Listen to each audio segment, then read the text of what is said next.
There's something lurking in the water off the Canary Islands.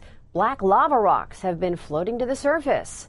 They're coming from an undersea volcano that's forming a new island. Dozens of these steaming blocks have been swimming through the waters. It spans about a football field. Scientists have been monitoring the submarine volcano's activity. The volcano has been shooting off toxic gases in recent weeks, causing the closure of some beaches. The area has also been shaken by earthquakes.